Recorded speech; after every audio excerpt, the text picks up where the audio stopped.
Muy buenas noches. Ha llegado la hora de FEMETE, el programa semanal que les ofrece la Federación Provincial de Empresarios del Metal y Nuevas Tecnologías, que como siempre intenta prestar servicio y servir de ayuda a todos los colectivos económicos de las islas y, cómo no, a todos los ciudadanos. Con ese objetivo, hoy, en la primera parte de la hora de FEMETE, hablaremos de seguridad en las viviendas, en los comercios, en los locales, de alarmas, de lucha contra el fuego. Para analizar esos y otros importantes asuntos nos acompañan en el plató José Mateos Guerreiro, que es el presidente de Seguras, y Julio Fernández Pinto, que es vocal de Seguras y responsable de formación del colectivo de empresarial. Buenas noches y muchas gracias por estar en la hora de FEMETE en Canal 8.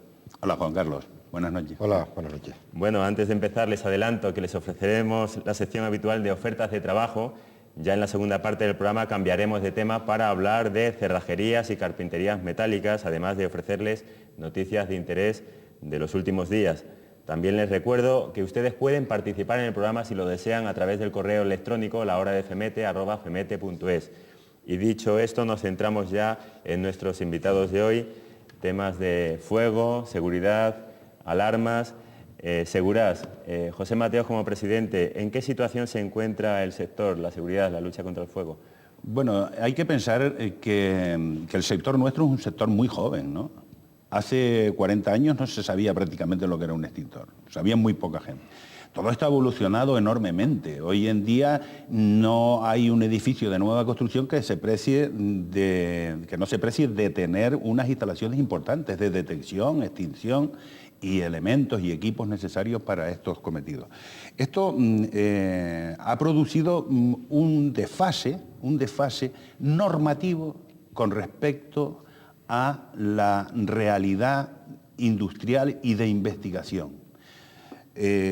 Por eso estamos ahora metidos a fondo, tratando con la entidad oficial, concretamente con la Consejería de Industria, para dictar una norma que va a ser pionera en Canarias, que va a ser pionera en España,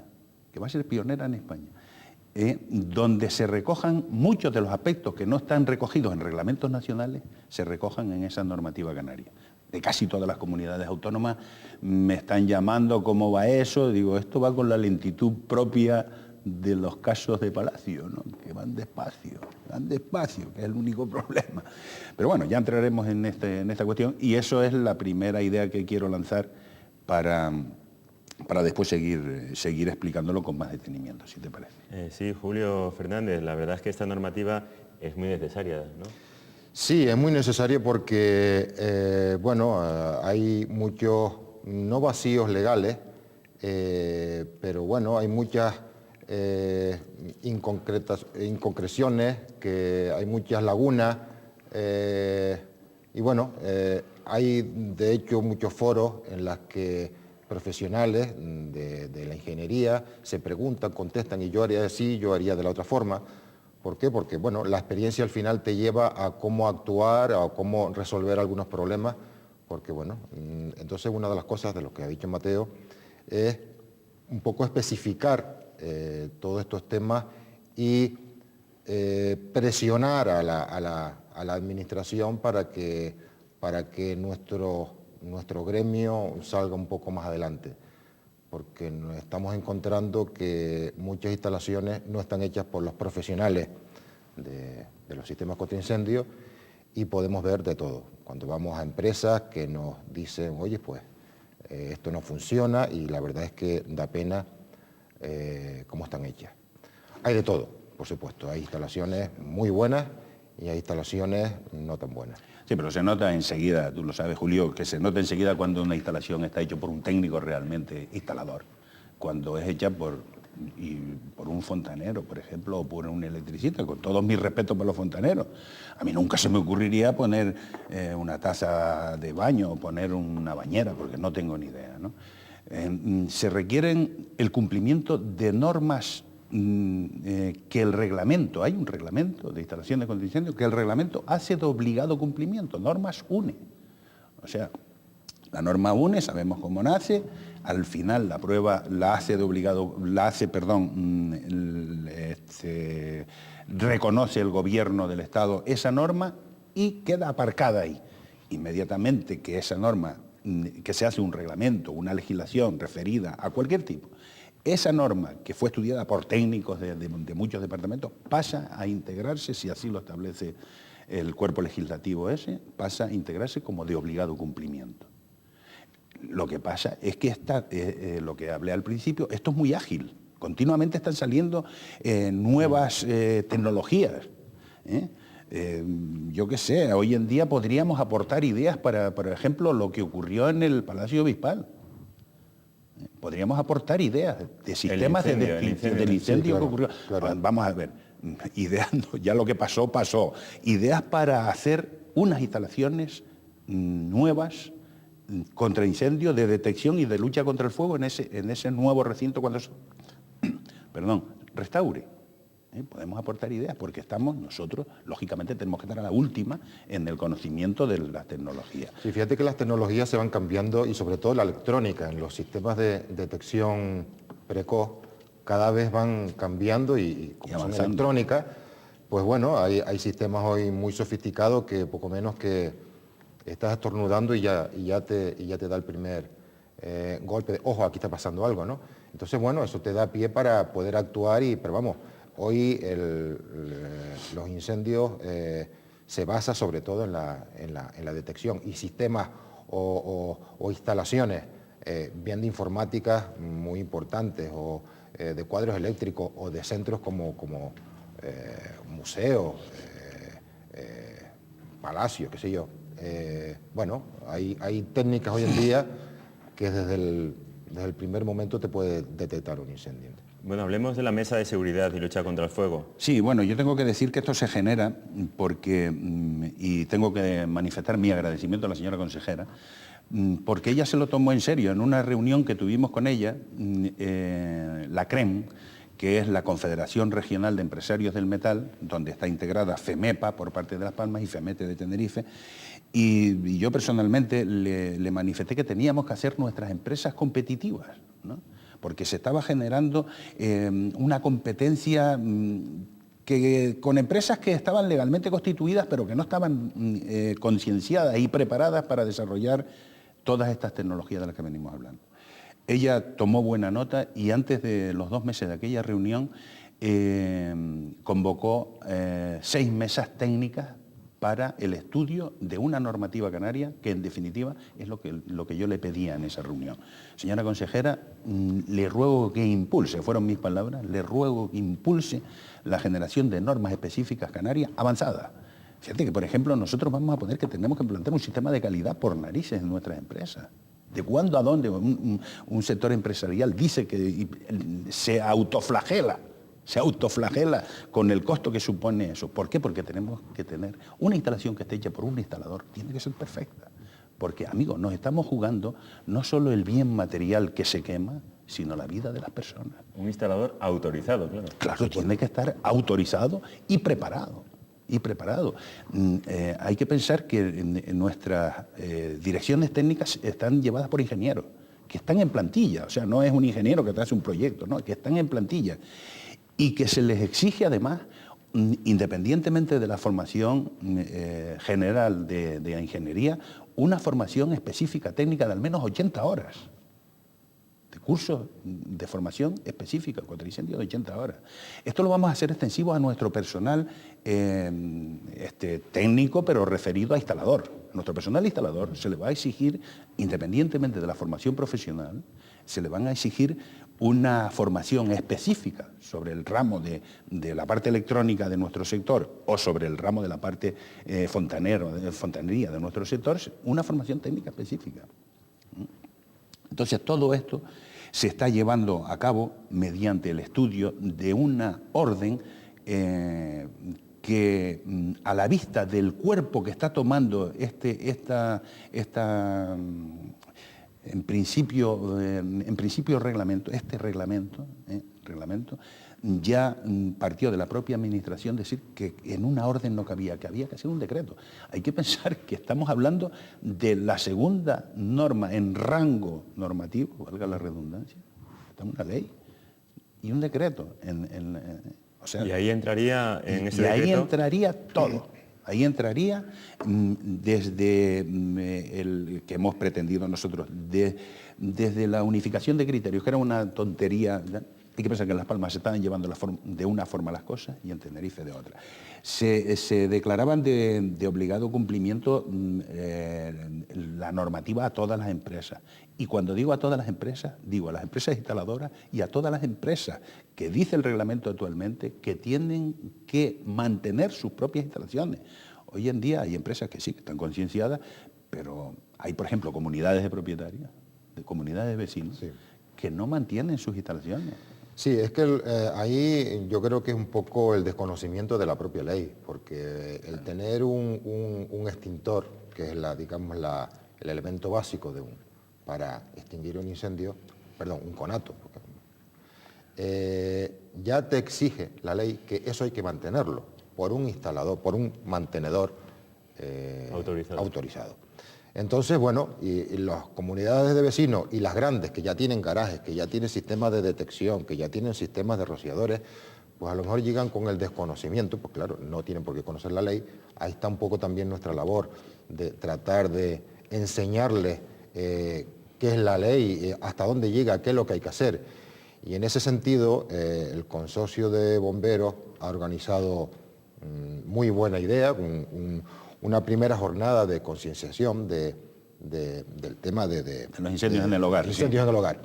Y bueno, esto muy bien, pero esto tendría que, y felicidades en este caso para los bomberos, pero bueno, hay que divulgarlo muchísimo más porque creo que esto tiene que llegar al gran público. Que al fin y al cabo el que no trabaja en una empresa vive en un local o en un edificio donde tiene medios de extinción y eso hay que mantenerlo, porque bueno, por lo menos te garantiza que en caso de tenerlo que utilizar, pues funcione correctamente. Sí, a tenor de esto, perdóname dos segundos, a tenor de lo que acaba de sacar Julio a relucir, fue una propuesta de Seguridad el que se redactara y se repartiera con carácter general un manual para toda la familia de qué es lo que tengo yo que saber y conocer en mi casa. Si estamos flojos de tiempo, porque ya te veo mirándome de mala manera. Un manual de ideas prácticas. De ideas prácticas. Yo diría, qué tontería sacar del fuego una tetera o una cafetera con una manga larga aquí. Con una bata. Con una bata de seda o de lo que sea. ¿Verdad que estaríamos expuestos a quemarlo? Pues eso hay que ponerlo ahí. Todos esos detallitos. Detallitos insignificantes. Y después incluso, si luego me permites, podremos continuar explicando algunas cositas más, ¿no? Sí, vamos a hacer, Mateo, gracias, una pausa para ver las ofertas de trabajo de esta semana. Gabinete de Orientación e Inserción Profesional, FEMETE. Recuerda escoger el número de oferta de su interés y para mayor información, contáctanos al 922 29 6700. Vendedor, bachiller, experiencia en ventas y reparto en el sector de automoción, horario mañana y tarde, carnet B, zona La Laguna. Mecánico, FP1, experiencia en mecánica, especialista en neumáticos, horario mañana y tarde, carnet B, zona La Laguna. Pintor de vehículos, zona Santa Cruz, horario mañana y tarde, experiencia como pintora pistola de vehículos. Oficial de mantenimiento industrial, FP2 en electromecánica, experiencia como mecánico de maquinaria industrial, carnet B, zona La Laguna. Instalador electricista, FP2 en electricidad, imprescindible poseer carnet RITE, zona La Laguna. Dependiente, bachiller, FP1 en administración, experiencia atención al público, facturación, horario mañana y tarde, zona Santa Cruz. Soldador, carnet B, experiencia en cerrajería y soldaduría metálica, zona La Laguna. Comercial de ferretería, bachiller, carnet B, experiencia como comercial en el sector de la ferretería, horario mañana y tarde. Chapista de vehículos, horario mañana y tarde, zona San Miguel, experiencia como chapista, pintor. Ingeniero técnico industrial, ingeniero técnico, horario de 8 a 16 horas, zona Santa Cruz. Fontanero, experiencia en fontanería, horario mañana y tarde, Arona. Carpintero de aluminio, FP en carpintería metálica, zona La Laguna, horario mañana y tarde.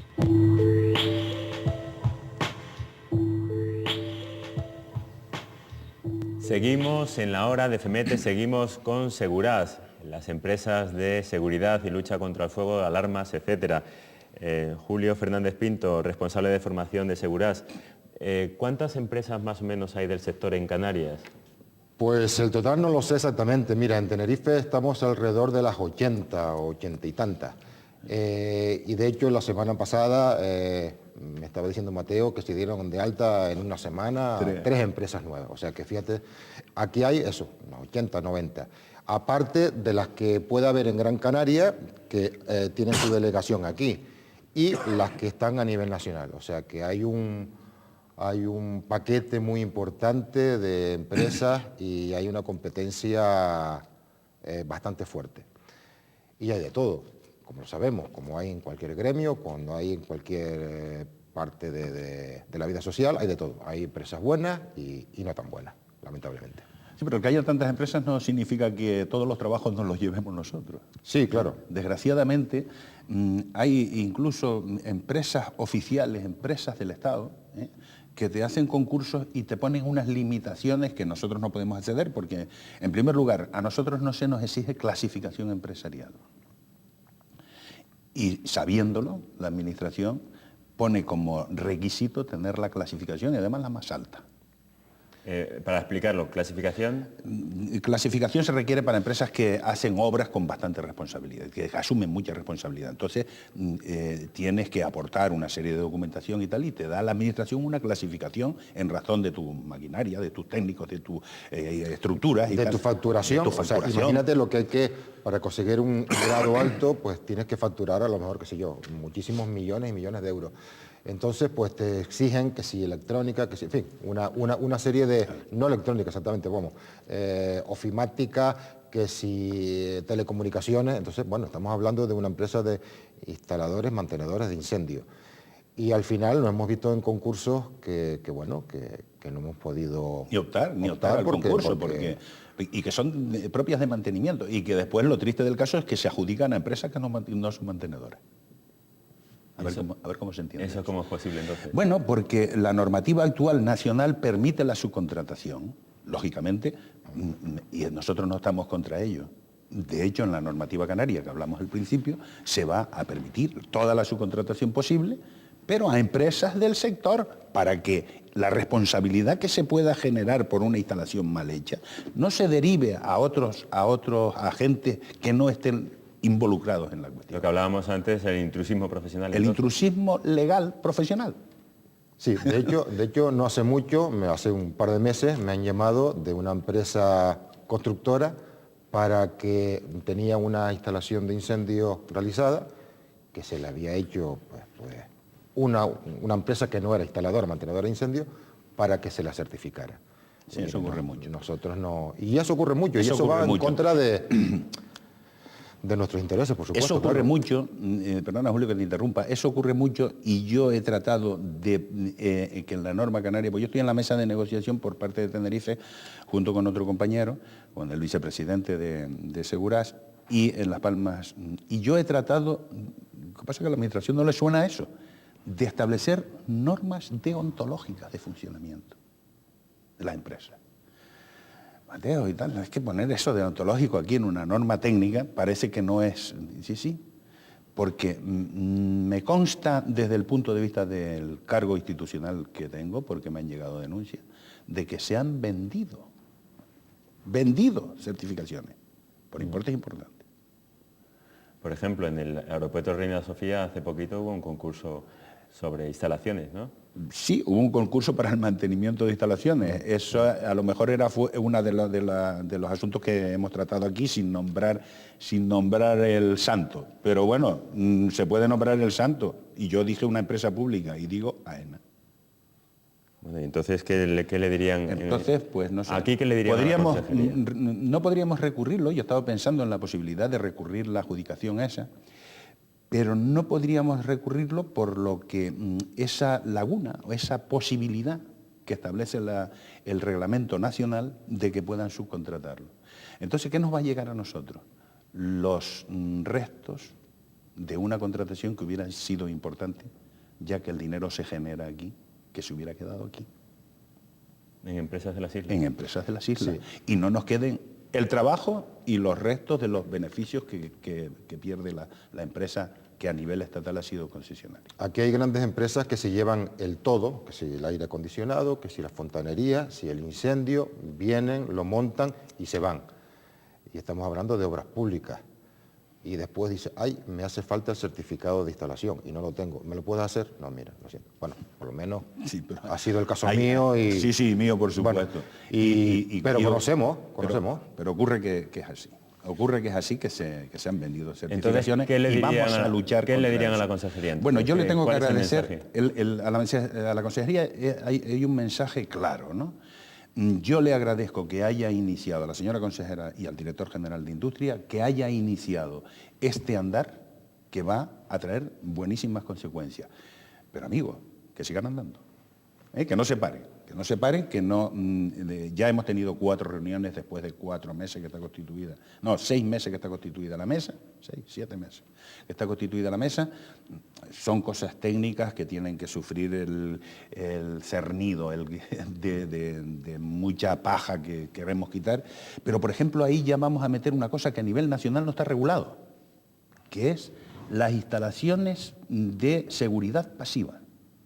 Bueno, eso suena... Yo creo que en la primera entrevista que se nos concedió en el Canal 8 hablamos de algunos elementos de seguridad pasiva y los trajimos aquí. Unas rejillas intumescentes, hablamos de puertas cortafuegos. Bueno, pues eso no está regulado quién lo instala, ni quién, ni cómo se instala, ni nada. Por eso, porque he dicho que la tecnología, la técnica va avanzando por delante del legislador. Entonces ahora el legislador se ha encontrado que eso se instala y no tienen referencia los técnicos institucionales, los técnicos de las administraciones, para decir si está bien o mal instalado, porque no hay nada que lo regule. Ni nadie. Entonces, eso lo vamos a meter en la normativa canaria. Además, una cosa que es muy interesante a nivel de la consejería, en la provincia de Las Palmas, las actuaciones, los certificados son completamente distintos a los que se hacen aquí. Ya lo comentaba yo al principio, que había una divergencia. O sea, ahí, en ese sentido tenemos que unificar criterios, unificar impresos y vamos a todo un poco. Nos quedan, Mateos, 2 minutos más o menos. En estos 2 minutos. Un minutito, por favor. Entonces, para seguir con la consejería y a ver si logramos que en la propia norma involucrar a las administraciones locales, que en definitiva son los que van a dar la apertura de los negocios, los que van a darle certificación de primera ocupación. Que vengan todas las instalaciones que afectan a nuestro sector, las instalaciones contra incendio, que vengan perfectamente certificadas por el instalador y el técnico director de obra. Es muy fundamental. Como me estás cortando tanto el tiempo y tengo tantas cosas que decir, pues no sé. Del tema de la formación también era importante quizás el manual, animar a las instituciones a que hagan campañas. Sí, estábamos hablando de que en una vivienda se pueden producir infinidad de fuegos, tenemos a los niños que es un peligro con los fósforos en la mano. Y han ocurrido desgraciadamente y aquí en la isla incendios. Tenemos a los turistas y los no turistas. Hablamos de turistas por la incidencia que tiene el turismo en Canarias, que con un cigarro se duermen y se queman en el colchón o se intoxican con los humos. Y tenemos infinidad de cosas. De hecho, los datos que aportabas en Estados Unidos, en unas estadísticas que tiene. Correcto. Estamos hablando de 4.000 muertos en incendios en el hogar, al año, más de 4.000 muertos en Estados Unidos. En Estados Unidos, sí. En 1989 hubo 18.600 incendios en mobiliarios tapizados. O sea, los americanos ya saben cómo son. Eso es estadística pura y investigación y tal. Entonces, estamos hablando de camas, estamos hablando de cortinas, estamos hablando de sillones tapizados. 18.000. Sí, así como la consejería sacó en su momento una campaña de prevención de riesgos laborales, prevención de accidentes en las obras, etcétera. Yo creo que sería interesante, porque esto estamos todos implicados, desde nuestros hijos, desde los niños, desde nuestros abuelos. Esto va a... Toda la sociedad está implicada, claro. Y que no se produzca un incendio, ganamos todos. Finalmente decir, agradecerte el segundo que me vas a dar, de decir que el director general de seguridad del Gobierno de Canarias, que estaba presente en la jornada, él me manifestó personalmente después de que se cerró el acto, de que estaba muy interesado en que ese manual, a ver de qué forma lo podíamos redactar. Pues mira, tendremos que reunirnos las partes involucradas en la cuestión para redactarlo. Yo ya tengo mi propia idea, ¿no? Y bueno, vamos a ver qué es lo que sale. Y creo que es muy interesante esto de cara al ciudadano en general, ¿no? De que sepa que si llena la casa de rejas y tiene un incendio en la puerta de la calle, ¿por dónde sale? ¿Por dónde sale? Fíjate qué tontería. No quiero que me roben, pero si tengo un incendio me quedo en mi casa. O sea, son muchas cosas que habría que definir y aconsejar de cara a que la gente tenga una mayor concienciación, que era lo que pretendían esta jornada, concienciación, y que el presidente del consorcio dijo, por el éxito obtenido, que no iban a ser las únicas, que iban a repetirse. Esperemos que así sea. Le invito, señor presidente. Muy Muchas bien. Gracias. Julio, ¿alguna última idea antes de terminar esta primera parte? No, simplemente agradecerles el momento y que, bueno, que hay muchas empresas en las que, de seguridad, que nos dedicamos a esto, en las que los empresarios nos pueden preguntar y tenemos la obligación de aconsejarlos, de hacer todo lo que se pueda para evitar que un incendio ocurra, pues, con los sistemas que hay hoy en día, tanto de detección, tanto de extinción, y bueno, estamos para eso. Muy bien. José Mateos, muchas gracias por haber estado en La Hora de FEMETE. Gracias, Julio. Muchas gracias a La Hora de FEMETE y a Canal 8. Muy bien, pues gracias, José Mateos. Enseguida volvemos después de esta breve pausa publicitaria con cerrajerías metálicas y carpinterías.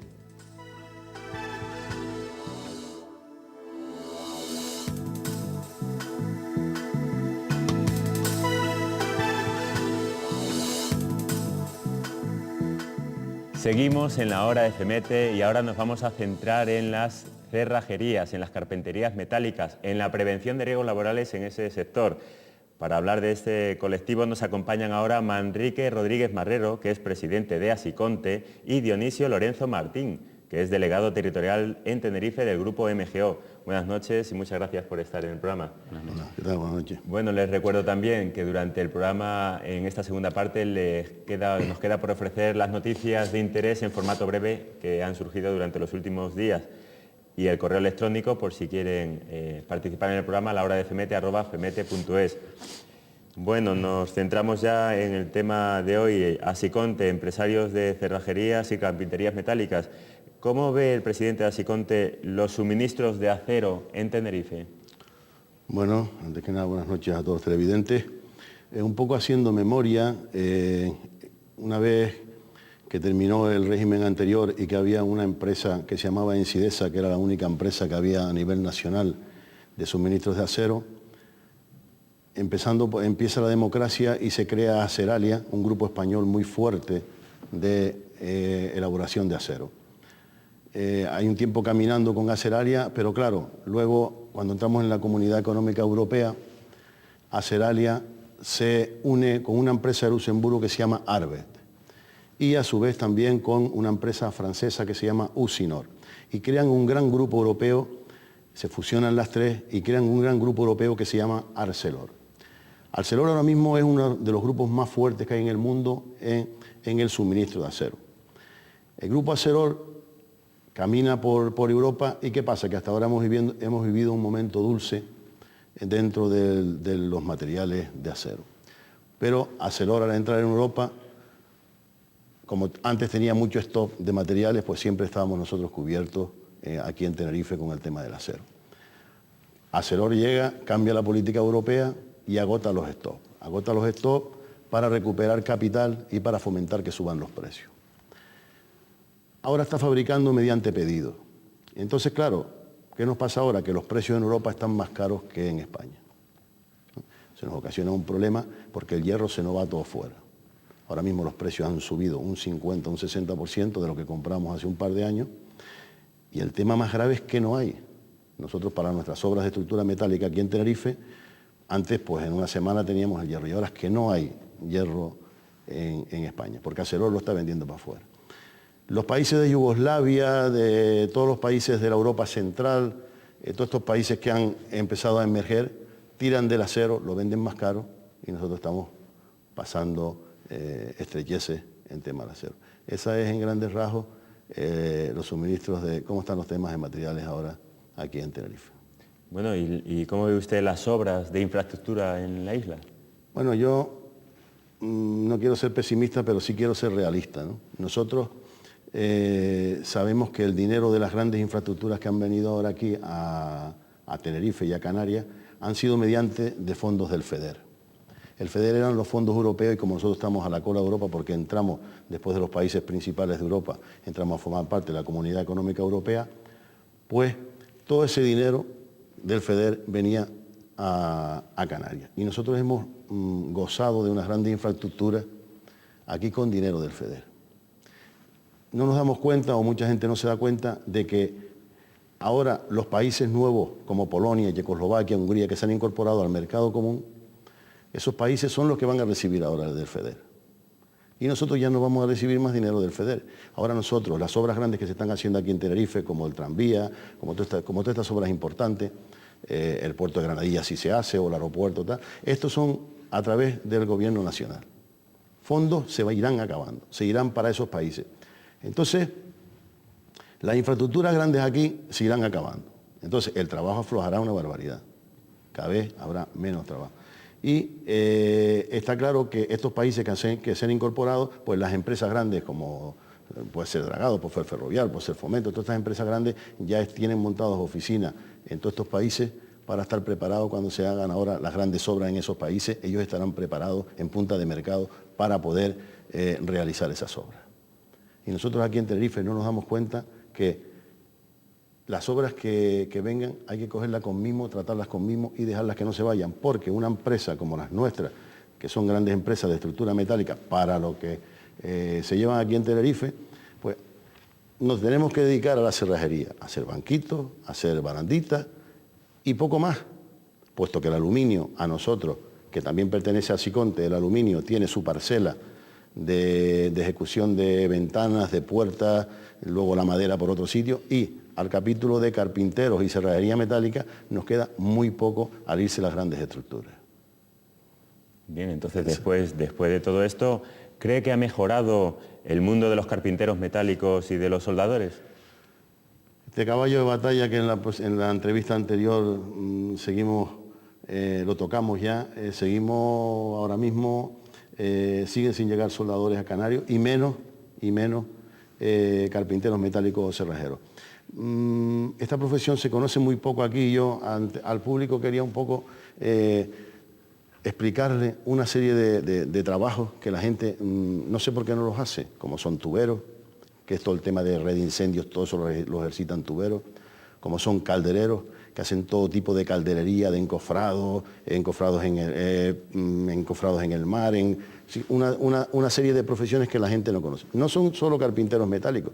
Entonces, y luego viene el último capítulo, que es el capítulo de los soldadores.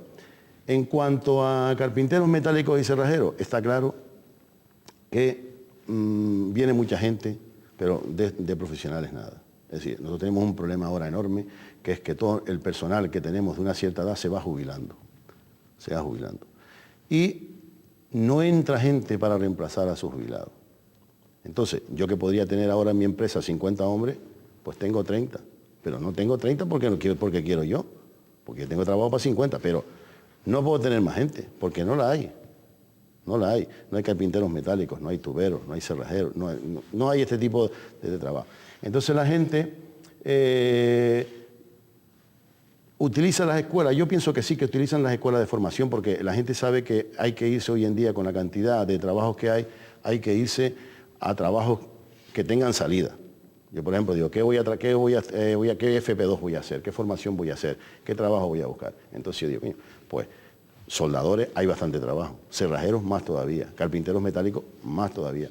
Entonces, el problema que tienen ellos es que terminan la formación y quieren al día siguiente empezar a trabajar y ganar lo que gana un oficial que está formado desde hace 15, 20 años, que es un tío profesional. Entonces, no puedes ganar, tienes que dedicarte una serie de años a coger formación, a coger profesionalidad, porque no es un trabajo, es como un carpintero de madera, no es un trabajo que se aprende en 2 días, ¿entiendes?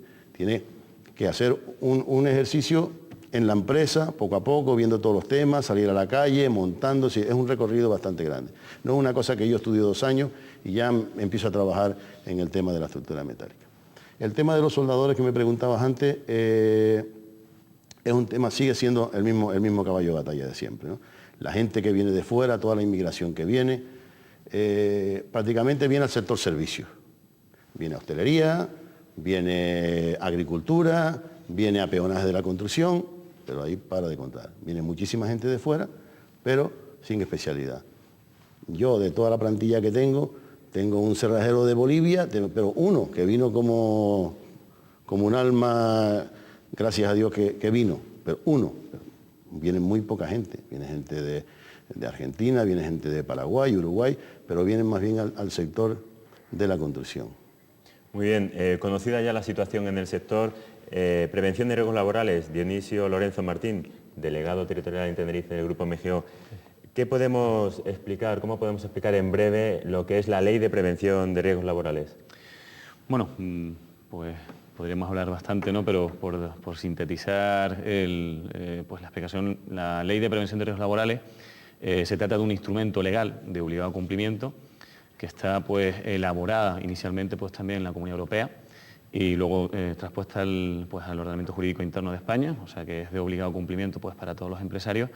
Es el vehículo conductor, porque es una obligación, como obligación tenemos que cumplirlo pues, por todo lo que es el tejido empresarial español. Convoca pues, una serie de procesos de obligado cumplimiento en materia de seguridad y salud. Lo que intenta es mantener esos niveles de seguridad y salud aceptables y suficientes pues, en los puestos de trabajo.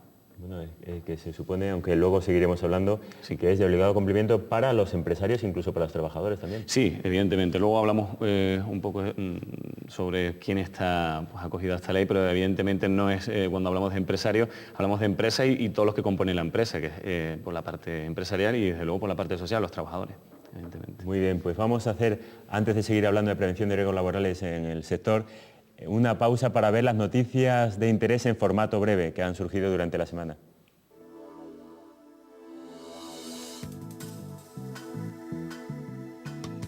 La Asociación de Empresarios de Informática y Telecomunicaciones, ASINTE, celebró días atrás una junta directiva y posteriormente una asamblea general ordinaria. Entre los puntos que se debatieron destaca la propuesta de realizar 2 cursos especializados de alto nivel, uno para desarrollo de software y sistemas y otro para directivos. Asimismo, se habló de coordinar con la Cámara de Comercio la promoción de las nuevas tecnologías y telecomunicaciones, contando con los proveedores locales.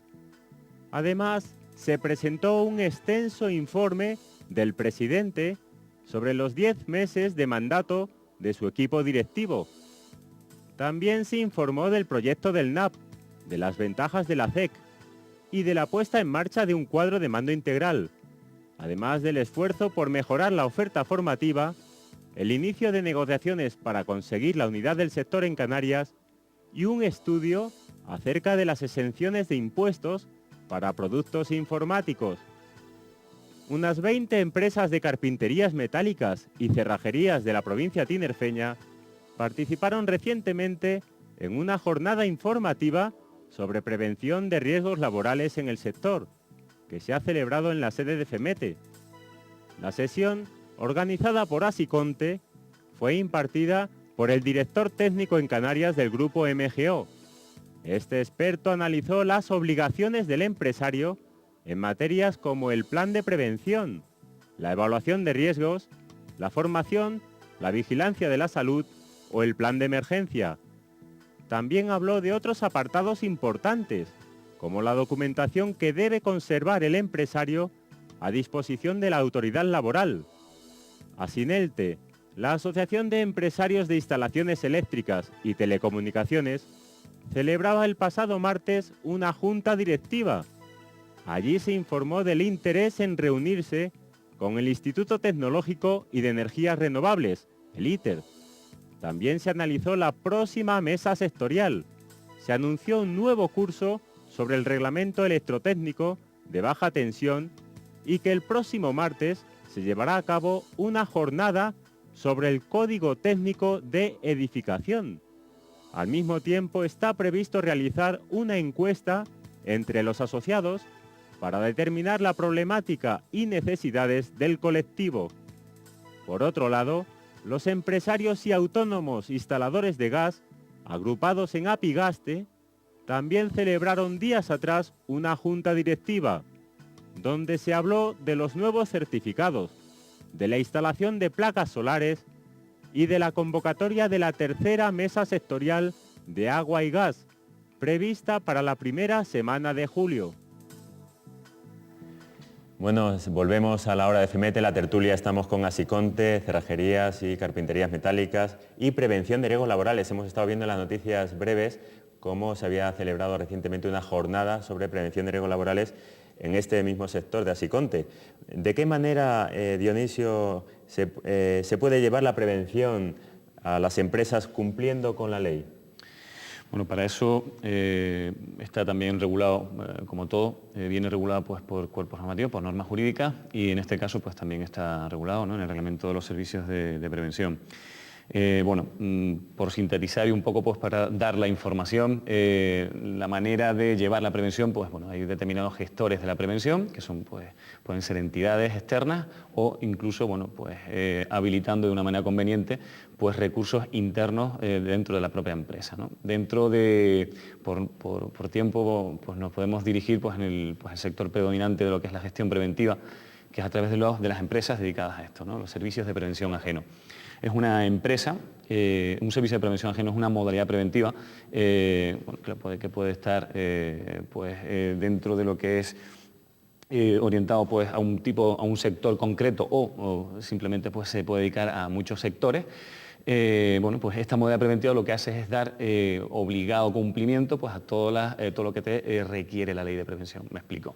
La ley de prevención, por sintetizar, pues, quiere que ese taller, por ejemplo, vamos a orientarnos al taller pues, de carpintería metálica, que ese taller cumpla con las condiciones mínimas de seguridad y salud en instalaciones, que el personal, cuando a la hora de desarrollar una operación pues de corte, pues de ensamblaje, etcétera, pues que cumpla esas operaciones con el mínimo de seguridad, que las máquinas que esté utilizando pues cumplan con la normativa y si no advertirlo, etcétera, ¿no? Bueno, es un conjunto de actividades preventivas que lo que lleva es a los servicios de prevención como el nuestro, lo que hace es advertir al empresario pues de los requisitos legales, ¿vale? Tanto dentro de lo que es pues la maquinaria como los procesos seguros a la hora de aportar esa acción por parte del trabajador a la hora de transformar esa materia prima, ¿vale? Por ejemplo, pues ese hierro, ese aluminio, y por lo demás, bueno, pues van a haber una serie de actividades que van implementando pues esas condiciones de seguridad, como es la formación, la información, unido, bueno, pues también a lo que es las medidas de emergencia y luego la vigilancia de la salud sobre esas personas. Por ejemplo, una persona que suelde pues está sometido, por ejemplo, a una serie de vapores metálicos y, bueno, para ello debe pues, implementarse por lo que es unos equipos de protección individual, pero antes de antes de decirle a ese señor que se ponga pues, una mascarilla, primero hay que advertirles de las condiciones ambientales, por así decirlo, protecciones colectivas que hay que tener en cuenta, ¿vale? Porque lo que se intenta es primero que no se origine pues, esa situación de riesgo o pues, esa emisión de nocivos y si no se puede controlar eso, bueno, pues ya actuamos sobre esa persona, ¿no? Muy bien. Manrique quería hacer alguna pregunta también. Sí, a mí me gustaría, ya que aprovechando que está Dionisio aquí, para toda la gente que nos está viendo, unos temas importantes. Yo pienso que aparte de Asiconte, de todo tipo de empresas, con el tema de la prevención de riesgos laborales. A mí me gustaría saber preguntarle a Dionisio, el tema, cómo afecta el tema de la normativa de homologación de la maquinaria, todos los que tenemos maquinaria antigua, maquinaria de la Comunidad Económica Europea, un poco para que la gente tome conciencia de la situación respecto, porque los inspectores nos están yendo por las empresas, mirando la maquinaria, mirando todo, a ver qué fecha tiene, todo el tema, para que sepamos todos de lo que estamos hablando. Bueno, sobre maquinaria podríamos hablar muchísimo tiempo también, como todo, y bueno, con el ánimo de sintetizar y un poco llegar a ese mensaje. Lo que podemos situar en cuanto a la maquinaria son pues, dos momentos preocupantes, más podemos trasladarlos a la maquinaria antigua, como usted bien dice, porque es la realmente compleja, ¿no? Bueno, podemos advertir de dos momentos. Uno es a partir de lo que es la adquisición de la maquinaria, y más que la adquisición, la fabricación de esa máquina que va a comprar ese empresario, que sea anterior al 95. Ese tipo de maquinaria, evidentemente, y es el objeto de la discordia, ¿no? Son máquinas que tienen que tener... Sí. Perdona, porque hay mucha gente que está yendo a Europa a comprar maquinaria fabricada anterior a esa fecha. Claro. Entonces, eso quería que... Claro. Hombre, lo importante, don Manrique, es que la maquinaria, cuando la adquiera, que el suministrador o el fabricante, si lo adquiere, pues dependiendo de quién lo adquiera, sea una persona, sea una entidad, pues fiable, que sea pues una entidad de reconocido prestigio, o al menos que tenga una relevancia dentro del sector de distribución o de fabricación, porque ahí es donde vamos a tener realmente la clave en cuanto a la adquisición de esa maquinaria, y que me sirva frente pues, a las inspecciones, que no es realmente a las inspecciones, sino realmente el objeto es preservar las condiciones mínimas de seguridad de esa máquina, ¿no? Un poco por resumir, la ley para el reglamento pues que regula el tema de lo que es todo lo que es la seguridad en máquina, lo que te habla, y va dirigido a todo tipo de maquinaria que sea susceptible de hacer daño al operario, pues es directamente aplicada, ¿no?, por esta normativa. ¿Qué te dice? Bueno, pues te dice que tiene que tener una serie de medidas de seguridad implementadas, o que para el uso a la cual fue concebido esa máquina, pues en un uso normal no entrañe riesgos más que los justos y los necesarios, ¿no?, evidentemente.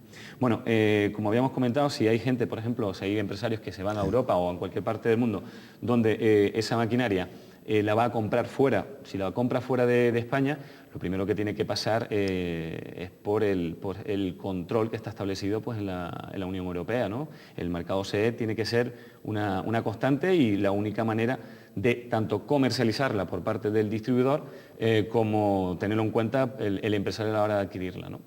Esa especie de ITV, sí, de esa maquinaria que viene, ¿se hace en Europa o se hace aquí en España? Hombre, depende. Si la compramos y la fabricación es anterior al 95, evidentemente nosotros le aconsejaríamos a ese empresario que tuviera primero en cuenta lo que se llama una declaración de conformidad, que simplemente es como un diplomita que tiene la máquina, donde vienen los datos puntuales de esa máquina. Eso nos va a dar mucha garantía de que esa maquinaria no me va a dar problemas a la hora de tenerla pues, en nuestra empresa, ¿no?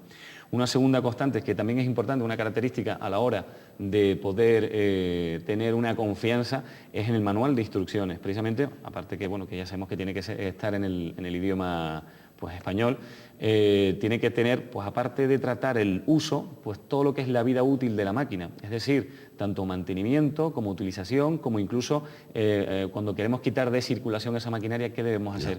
Ya con esas dos cosas unidas, pues vemos perfectamente que sí se puede confiar, que tenemos la certeza, aparte del mercado CE, que tenemos la certeza de que esa maquinaria va a ser pues óptima para utilizarla, tanto por el trabajador como por las inspecciones que pueda llegar. Sí, porque todos prácticamente aquí tenemos maquinaria anterior a 1995, claro, porque está muy cerca en el tiempo, ¿no? Claro. Entonces, claro, una plegadora, una guillotina que es anterior a 1995, tiene que reunir unas condiciones que son las que tienen ahora, ¿no? De seguridad y todo el tema.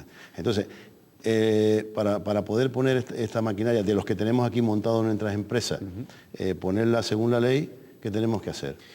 Hombre, hay que hacerle una adecuación a la máquina, un estudio de adecuación. Mi recomendación sería que, el fabricante, dependiendo de la magnitud o de la envergadura de la máquina de la que estamos hablando, si estamos hablando de dispositivos muy sencillos, habría que ver si esa máquina vale la pena hacer una adecuación pues, al 1215, a lo que es al reglamento, ¿no?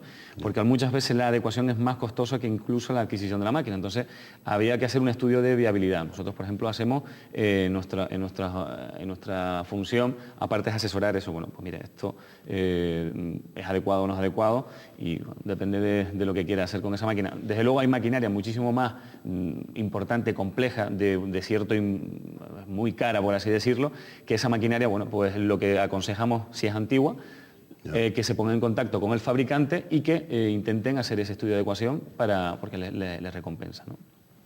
La ley de riesgos de prevenciones laborales indudablemente afectará al empresario, sí, pero creemos que también afecta al trabajador, ¿no? Entonces, un poco, mucha gente sigue pensando que la ley de previsión de riesgos laborales es el empresario que no pone los andamios, que no pone los medios, y después, pero claro, la formación del personal y todo este tema de lo que hacen ustedes, pues me gustaría que no de esto, ¿no? Bueno, el tema, evidentemente, es un buen matiz. Además, la ley de prevención de riesgos laborales se hace para el tejido empresarial español.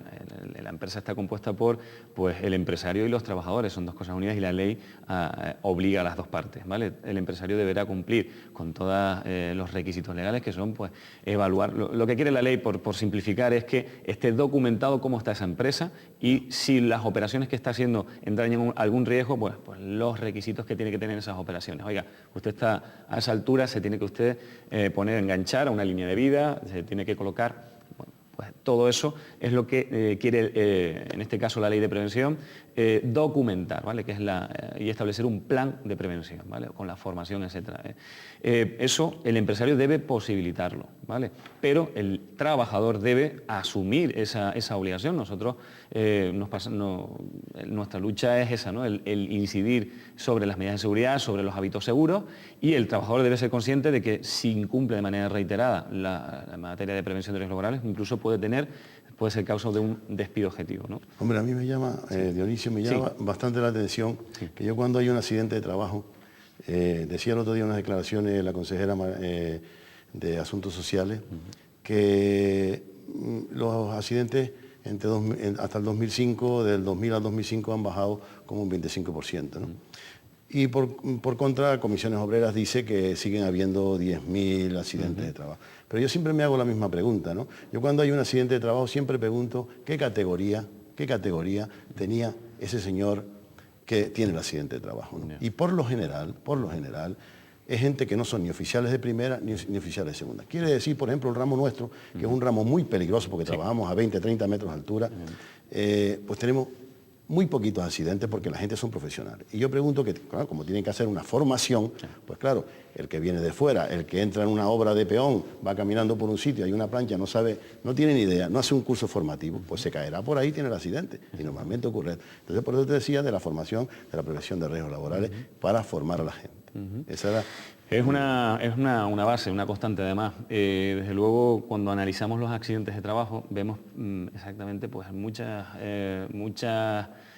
la estadística nos dice que muchas de los accidentes de trabajo que ocurren vienen precisamente pues, a nivel base, es cuando no están cualificados, ¿no? Y la cualificación, aparte de la experiencia, evidentemente la da la formación. La formación es una manera de guiar al trabajador, no de enseñarles a trabajar, sino enseñarles que su trabajo, al final su trabajo debe hacerlo de una manera adecuada para que no surjan ni complicaciones ni situaciones de riesgo. Evidentemente, la formación es fundamental.